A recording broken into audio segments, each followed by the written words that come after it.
Welcome to This Explainer. Today, we're going to systematically dismantle a universally accepted cliche and replace it with a pragmatic, action-oriented reality. Look, we've all heard the phrase, knowledge is power. It's repeated endlessly in classrooms, plastered on motivational posters, echoed in boardrooms, everywhere. But today, we're going to look at why that popular adage is, well, fundamentally incomplete. And this brings us to a really fascinating historical mystery. Think about it. If acquiring information is the ultimate key to power, why does pure intellect so rarely rule the world? Why aren't the most well-read, highly educated individuals automatically the most influential or successful? We are going to explore the cognitive traps, the philosophical distinctions, and the historical precedents that explain why simply knowing things just isn't enough. Let's kick things off with argument 1, the library paradox. Information alone does not alter reality. To wrap our heads around this, consider a purely theoretical scenario from Jorge Luis Borges' story, The Library of Babel.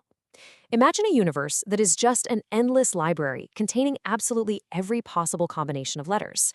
By the laws of probability alone, it contains every coherent book ever written, every single scientific truth, and every future prediction.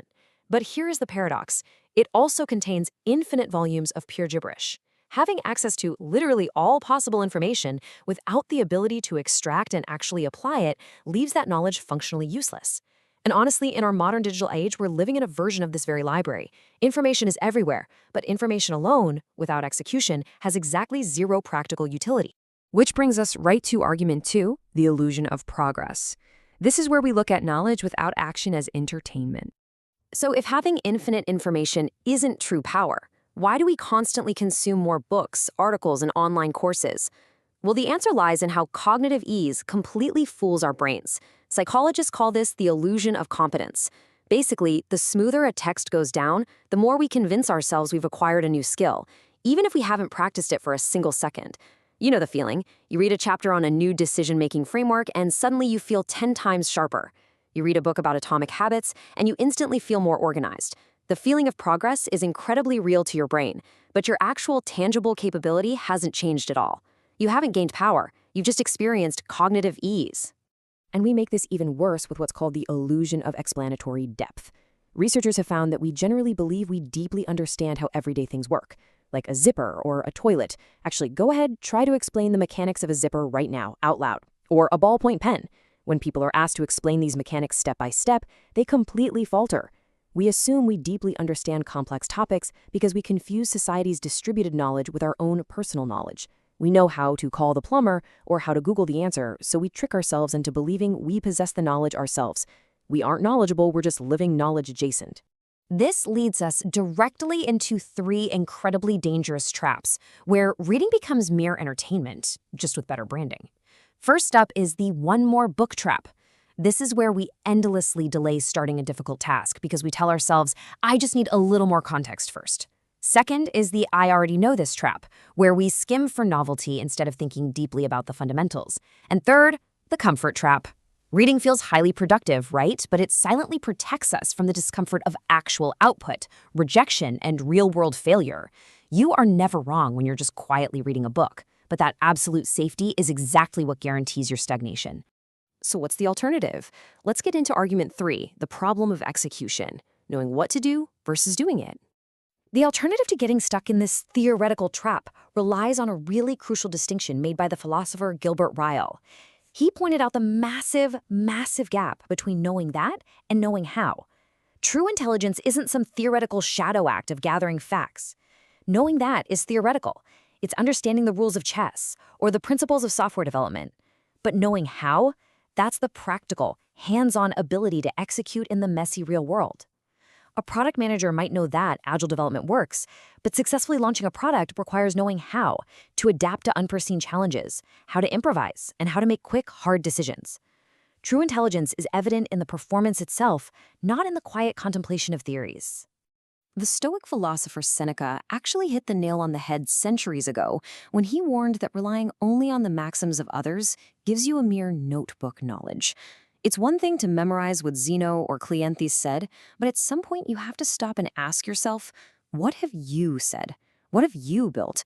To possess actual, tangible power, you have to step out of the shadows of your predecessors, stop playing the role of the interpreter, and eventually put forth something from your own stock. Let's zoom out now and elevate the stakes from personal psychology to human history. Argument 4. History rewards the powerful, the wisdom paradox and societal inertia. If knowledge was truly power, philosophers would literally be kings. But throughout history, pure intellect that challenges the status quo is frequently violently suppressed. Just look at Socrates in ancient Athens. His relentless questioning wasn't met with applause for his vast knowledge. It triggered profound collective cognitive dissonance. The citizens were deeply invested in their traditional pieties and social hierarchies. Socrates was condemned because his raw intellect unsettled those comfortable certainties. The collective will almost always prioritize its own emotional equilibrium over an uncomfortable, disruptive truth. This brings us to what researchers call the wisdom paradox. Exceptional intellect, if it doesn't have political skill attached to it, rarely translates to moving up in the world. Why? Because organizations and societies are inherently hierarchical, and hierarchies prioritize social astuteness and conformity over disruptive truths. Systems actively suppress pure intellect because it threatens established social stability. You've probably seen this in your own workplace. Performative acumen, basically playing the social game, consistently outperforms substantive, unadorned truth. If your knowledge threatens the ego or the power base of the collective, it's going to be marginalized. Knowledge alone cannot overcome entrenched power. It requires the political and practical skill to actually influence reality. And this all boils down to one simple, undeniable reality. A hammer left in the toolbox builds absolutely nothing. Hoarding insights, endlessly consuming information, and stockpiling theoretical frameworks without ever engaging in the messy, sometimes dangerous arena of reality, that just leaves your tools to rust. You don't necessarily need to read less, but you absolutely need to read with sharper intent. You have to put the book down, step out into the arena, and see if any of it actually works in practice. So, I'm going to leave you with this final, provocative thought. Ask yourself, when was the very last time you actually did something based on what you learned? Because knowledge is not power. Knowledge is potential. Power is the ability to influence reality. And reality only changes when action begins.